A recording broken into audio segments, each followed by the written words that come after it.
I think most great heroes are anti-heroes. Morbius is the same. Morbius in the Marvel Universe was, in a long time, a bad guy. The most interesting characters of the Marvel Universe have always been those that have one foot on each side. Venom. All these characters are the ones that are the fundamentally most fascinating. You know, I quite fell in love with this character and with Dr. Michael Morbius. I'm really attracted to roles that there's an opportunity to do something transformational. It was a unique opportunity for me. I'd never done anything quite like it. Why am I still alive if not to fix this? To save my best friend Milo and everyone else like us. When we meet Dr. Michael Morbius, he's basically at the end of his life. He's a brilliant doctor who's in search of a cure. He's getting closer and closer. He's kind of breaking some rules in order to find the cure. Glad it's you. He's very thin, very frail. He walks with the use of crutches. He's deteriorating before our eyes rapidly. And in his trials to try to save himself and the people that he cares for, he turns into a vampire. Don't shoot!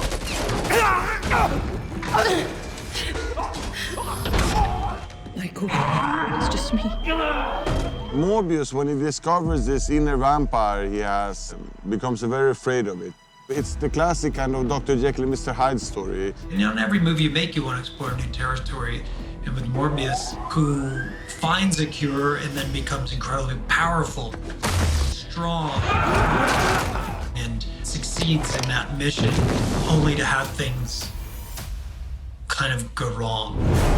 Sorry. I'm starting to get hungry. You don't want to see me when I'm hungry. Okay. Great stuff. Really informative.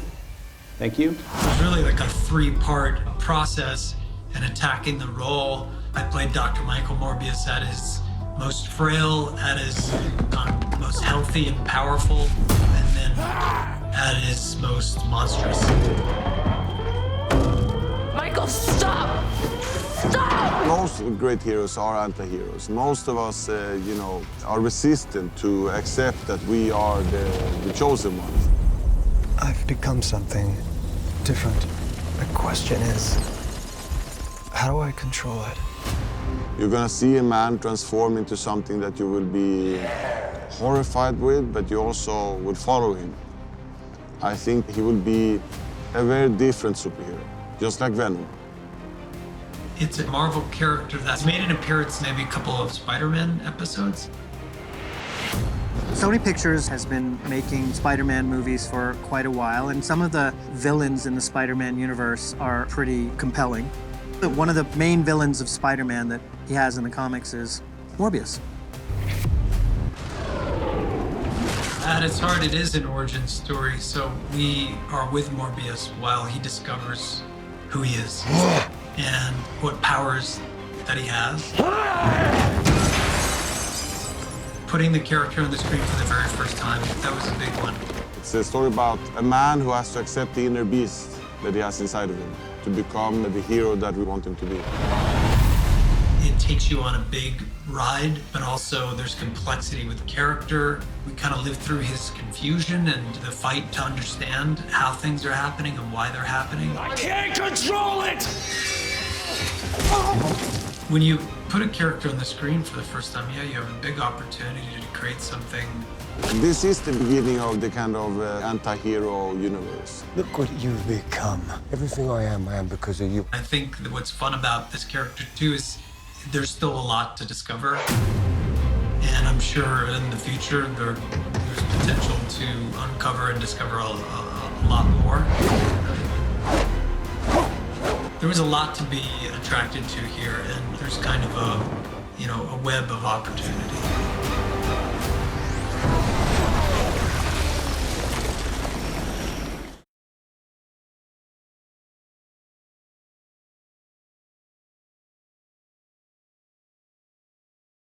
Action.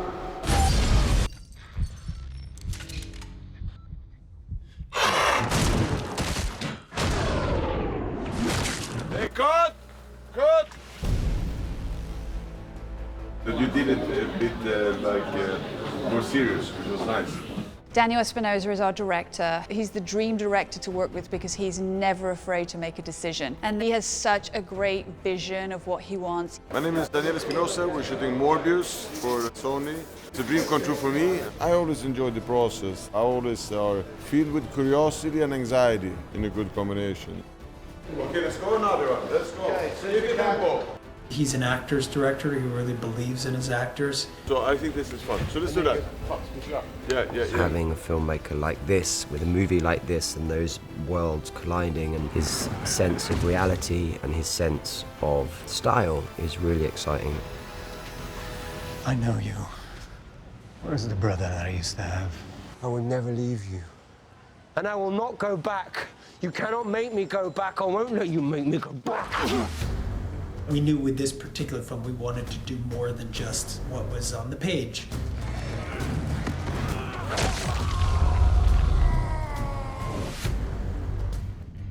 I have a very interesting team around me. Luis is like a sister to me. Lucas is, an old, experienced producer. Through their guidance, I think I can get closer to what makes me stronger, what makes me a more interesting director. Okay, perfect. Okay, run it full speed. Then I have Oliver Wood. He's a cinematographer who has changed cinema several times. He's an action classic. We did Safe House together. We followed the kind of Bourne tradition. But on this movie, I wanted to take a step to the left. I thought it would be interesting to look at more Asian pictures. They have a more kind of visually challenging way of showing augmented human beings and these superpowers. The hard part's not slipping on the glass. Sugar glass.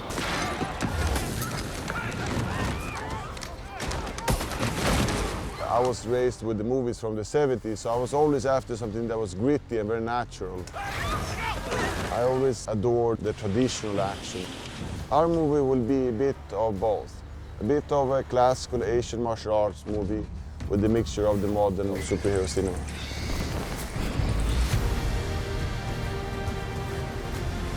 We have Stefania Cella, who's our production designer and somebody who can draw the world. I look at the comics, I took the few elements, and then we move into a very specific direction that was not there. We developed the look of the character and the feel of the movie, the overall vibe of the movie, and the tone. It's a curse. Believe me, brother. We also have Matthew Butler. I needed somebody who could portray the inner struggles that Morbius has from an exterior point of view. Look at the Marvel comic book character. He's clearly this pale face icon. How do we make this guy be this guy and still feel that there is the actor Jared Leto? So he needs to be able to morph into these different expressions. Michael. Hey.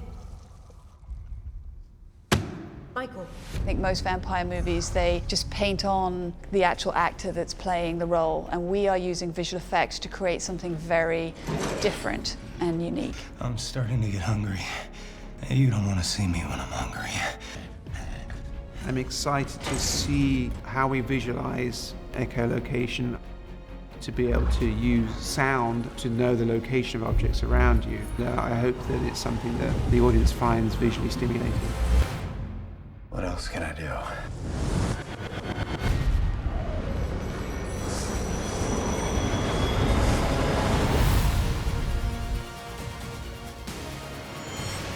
Previs is a kind of tool that has become increasingly important as a way of communicating what shots do you want, and it helps us to navigate how we get from point A to point B. The whole purpose of doing this is to try and expedite how you shoot the film.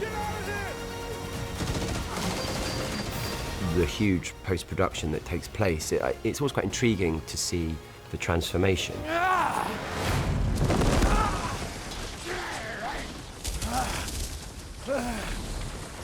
It's always a tall order to do something new in this industry, and I hope it's going to be emergent, it's going to evolve.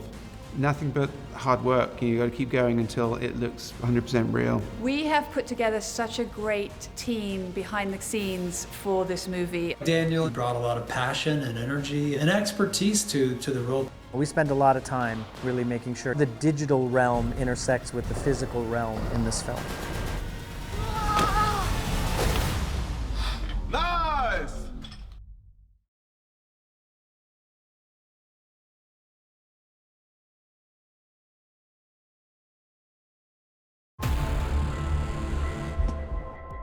And with Morbius, I did things on this movie that I really don't think I ever did before. See? I knew you could do it. That's the fun part of it, being a big, huge, fun Marvel, Sony movie. Yesterday, I could barely walk. Today, I don't know what I'm capable of.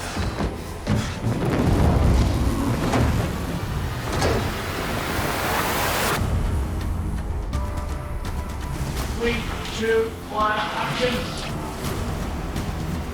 Milo!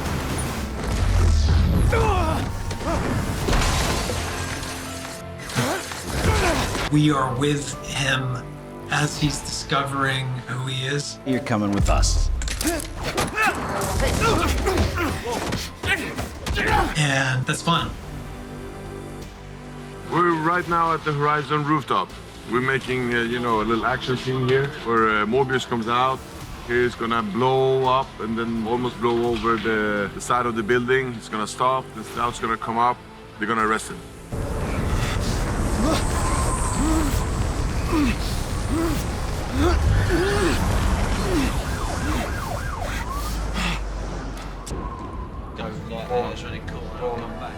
When it comes to action, I come from a very kind of realistic point of view. I was raised with the movies from the 70s, so I was always after something that was gritty and very natural. On this movie, I'm working with superpowers, augmented human beings, and to help me with that, I got Gary Powell. Gary Powell is one of the strongest second unit directors and stuntmen in the business. Well, Daniel Espinosa is great. He's a great sort of collaborator with the whole team. You know, he relies on all of us to sort of come up with the best stuff that we can. The ideas for the stunts are obviously, you know, we're based on the Morbius character and what he can actually do.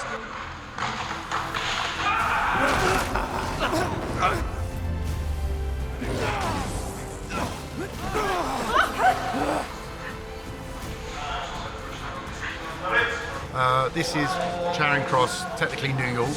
Milo and Morbius have had a confrontation inside the train station. Now they've come to the platform. Basically, this is then Milo giving Morbius a good old thump, sends him flying down the platform.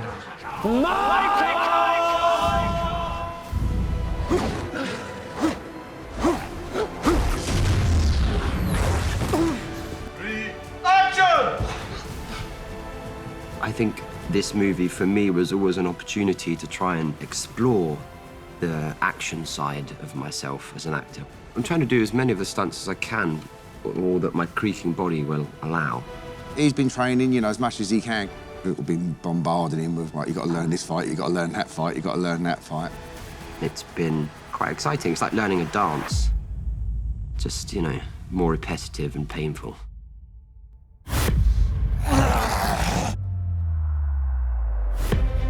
Playing Morbius, it was a unique opportunity for me. I'd never done anything quite like it. When you read the comics, he is very strong. If not, he's stronger than Spider-Man when you actually look at the stat cards. Bats are heavily involved in it, so we sort of looked at how vampire bats attack each other. Even though we're in this superhuman universe of fantasy, we want to try and make it as believable as possible, that when you see this character doing what he's doing, that you genuinely believe it.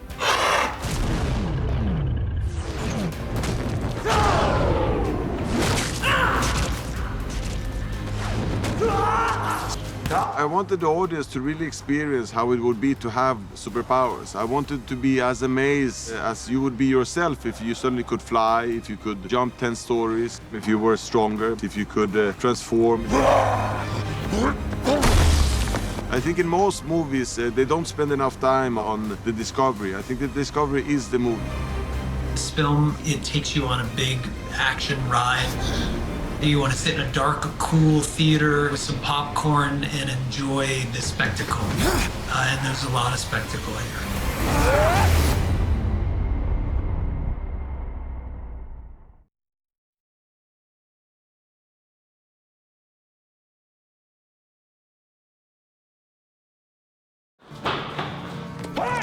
Let's do a stunt rehearsal. I'm about to jump from this little green cross down here to the second floor.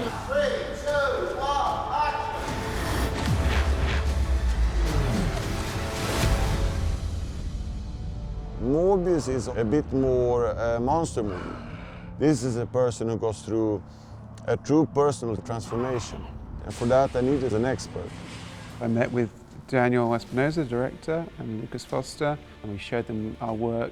We're super lucky to have him. He was nominated for an Academy Award. He is working with Digital Domain for a large part of our visual effects to create the vampires and the various different transitions of the characters and the environments that we're living in.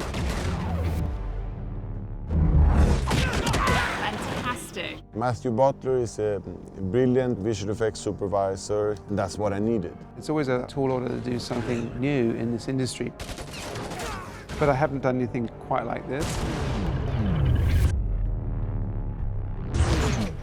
What we're going to have to do is shake this one up and have it go up and down. But we jumped straight in, and we jumped in at the deep end to create this monster. There's a desire to have Jared be Jared in a lot of this movie, yet he needs to be this living vampire. Time to go. So he can bloom from his humanoid version into this vampiric version, and it's typically done through anger. I say get out! You know, he needs to look and feel and smell like that person, right? So Matt Smith needs to come through in his vampiric form. Jared Leto needs to come through in his vampiric form.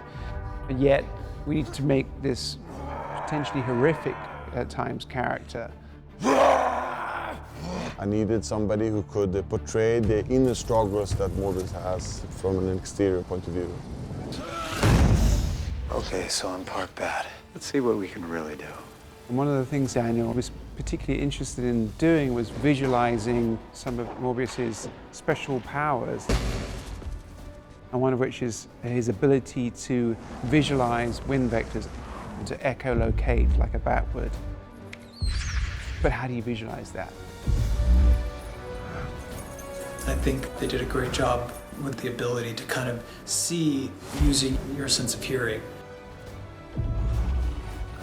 It's fun to explore in a performance aspect, like how do you translate that? If you want to be really pedantic about it, there's nothing to see. But obviously, you know, film is a visual medium. And what's nice about that is it gives us the excuse to do something that's really kind of visually sexy. It's always interesting because as a comic book lover, you always contemplate how you would do when somebody discovers their fundamental elements, their powers.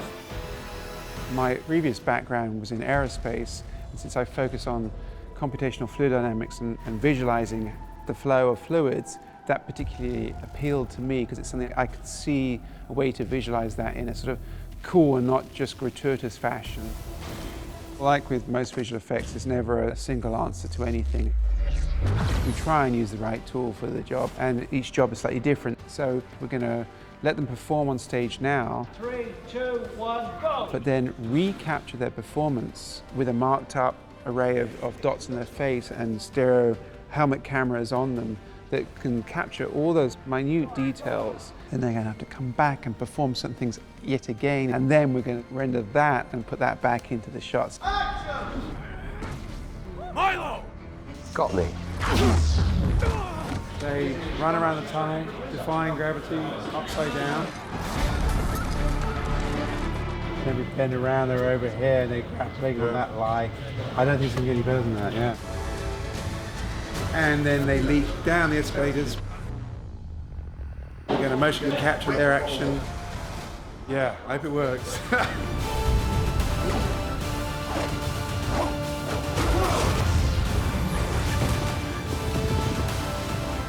Yes!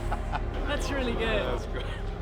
It takes you to places that you feel like you really haven't been before.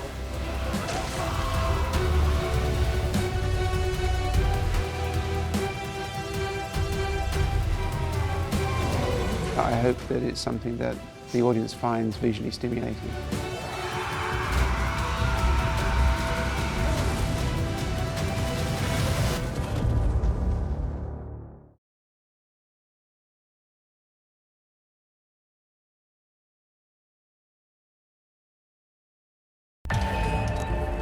I have some good news. Let's go for a walk.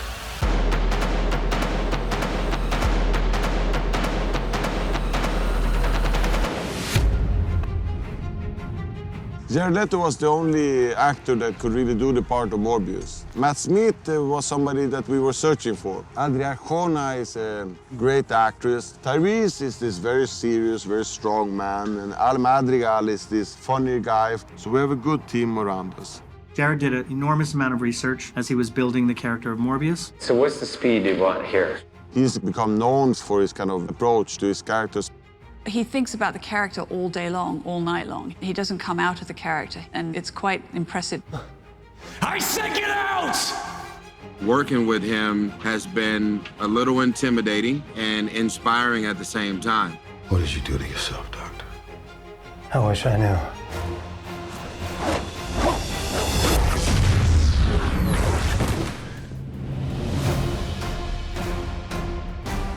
Matt Smith is an unbelievable actor. It's been a pleasure to watch him work. He's a very classical trained actor, but to be a real star, you have to have a bit of a punk in you, and Matt has that.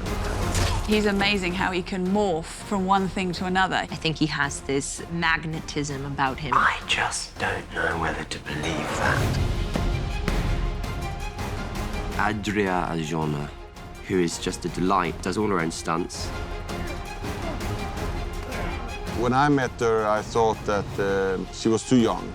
But then when I saw her perform, I could see that she had maturity beyond her own age. I don't want to see you get hurt. Why am I still alive if not to fix this? We're very, very lucky to have Tyrese Gibson and Al Madrigal, who play our superhero-type police. Al is so funny to be around. He always has like a good joke right after a take. I think the ship's gonna explode. It's been fun to both make Al a bit more serious, but then make Tyrese a bit more open to laughter. They're both great actors. There's a lot of incredible energy from Tyrese and Al. They complement each other and they really vibe off of each other. Al, it's been a joy working with him, and he is definitely delivering. What hunts at night and drinks human blood? You're gonna love this. I think these movies allow you to be quite bold as an actor. I think we have a lot of intense actors in this movie. I did things in this movie that I really don't think I ever did before. We're blessed with a wonderful cast, just a fresh and very interesting, dynamic energy. It's pretty incredible the amount of work that goes in, the number of shots, the number of people that it takes to put all of this together. I'm fast and he's furious. I think at the end of the day, people go to movies to see characters that move them. Let's see what we can really do.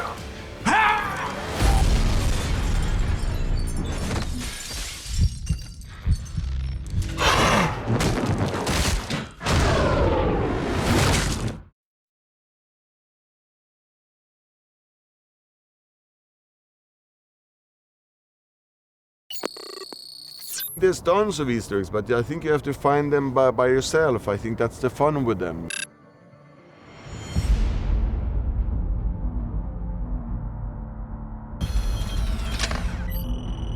Notes from the lab of Dr. Michael Morbius. Additional observations by Dr. Martine Bancroft. This helicopter tail number is a nod to the original Michael Morbius's appearance in a swampy characters comic book in 1974.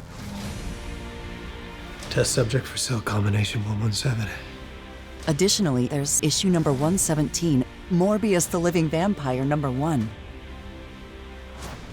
Do you know the average male body has 12 pints of blood in him? How much do you think the doctor could drink? Originally created as an enemy of Spider-Man, it hasn't been authenticated which universe he calls home. Well, we haven't had anything this good since that thing in San Francisco. Who the hell are you, Matt? I am Venom. There's some familiar signs within the cityscape. We miss you at Horizon.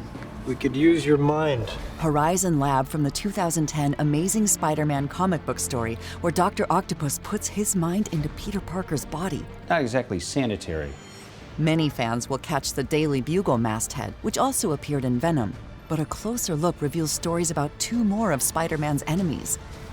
Nice work, Doctor. Thank you, Doctor. Many might miss the shocking nod to Marvel illustrator M.C. Wyman. If you stayed to the end, you would have seen Adrian Toombs. Hope the food's better in this joint. I wonder who else they might team up with.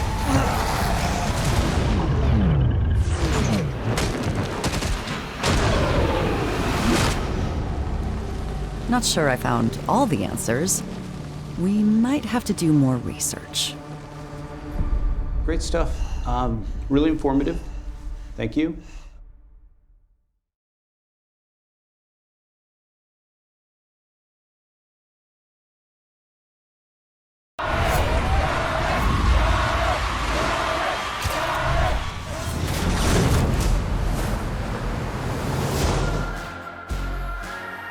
So you're Jared Leto.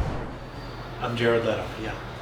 What's your specialty? Salsa. Salsa! Oh!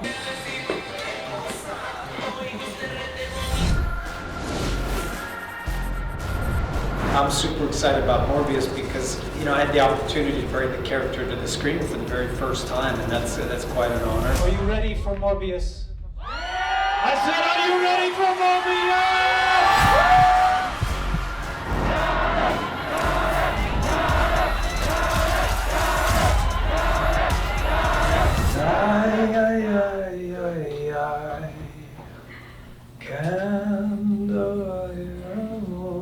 It's a great song.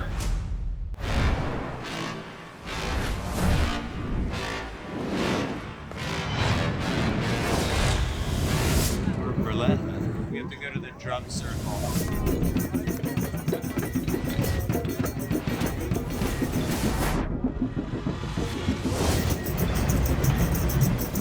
Memories are in your muscle, right? It's this building on the corner. I was throwing this bag of nuts in the air. I swear to God, years after we came, we see that bag of nuts. Yeah, right here on the ledge. I am Venom.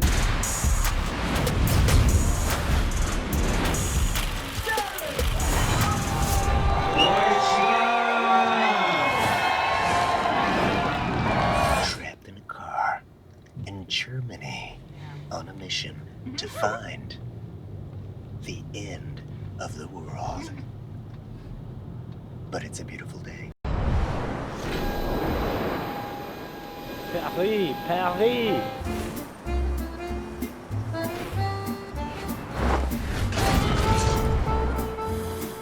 It's a beautiful day. Belle du jour, family.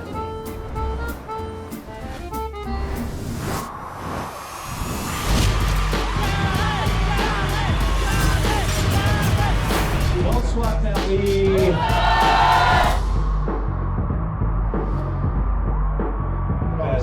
One of my favorite cities in the entire world. I'm so happy to be here. I love this city. I love you guys. I enjoy listening to my answers en français. It sounds so much smarter. Your French is actually very good. No, it's Paris. Love you guys, okay? Je t'aime.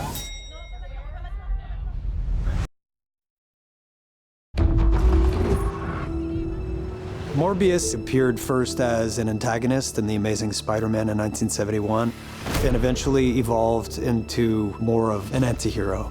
If you're gonna run, do it now. For years before that, Marvel was actually forbidden from using characters considered more on the supernatural side, so it was a really big deal when Morbius finally made his debut. There's something inside of me that wants to hunt and consume blood. He was part of a much darker turn within Marvel, one that, fortunately, fans fully embraced. After all, everyone loves a good monster story. There's something about the character that stoked people's imaginations. It really can grab a hold of you. Johnny! That certainly did with me. Morbius. See you in theaters. Morbius is, and always has been, a really standout persona in Marvel lore. You need a doctor? I am a doctor. There's a lot of mystery around this character. It's not a character who's had a film made about him before. I went from dying to being more alive than ever. So there's an entire world to discover. What did you do to yourself, Doctor? I wish I knew. In the film version of Morbius, he's part of a much larger universe. We haven't had anything this good since that thing in San Francisco. You're gonna love this. The multiverse has officially opened, and there's all kinds of opportunities for villains to meet up. Are you here to heal the world or to destroy it? I don't know. See you in theaters. It's me, Jared, star of the upcoming film Morbius. Has anything like this ever happened to you? You wear your favorite shirt and bam, you end up with a stain. I know it's happened to my character Morbius, but today I'm testing popular methods for stain removal. It's all about the lemon. Lemon is not working. Stain remover stick. Whoop, that's not working. White vinegar, come on, not working. Soap. The moral of the story is wear a bib.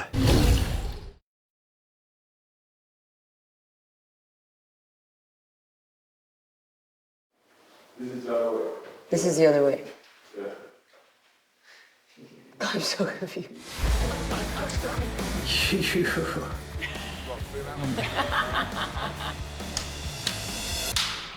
Remember. I don't remember everything. You want to do that again? Yeah, sorry.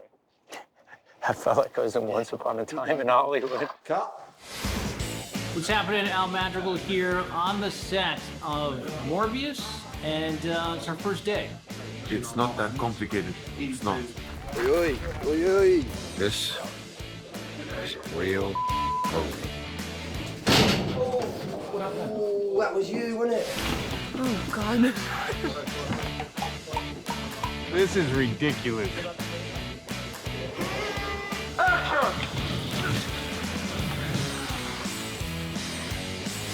Have I got something in my teeth? Go away. I love the No, Z. Good enough. None of this footage is going to make the cut. Oh no, it will. I've seen the other ones.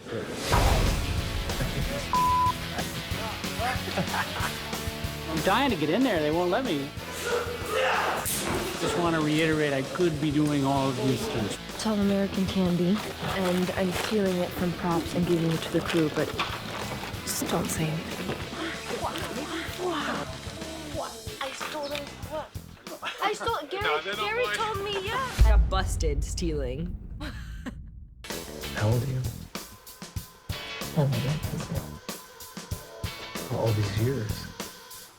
Happy birthday to you. Happy birthday to you. Today's my birthday.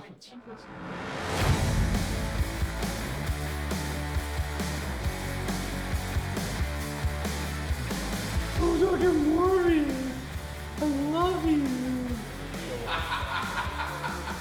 Like chocolate and coffee in it, isn't it? That was it. You're wonderful. Yeah. Mic drop. That's a wrap. Thank you. Get out of here. Nothing to see here.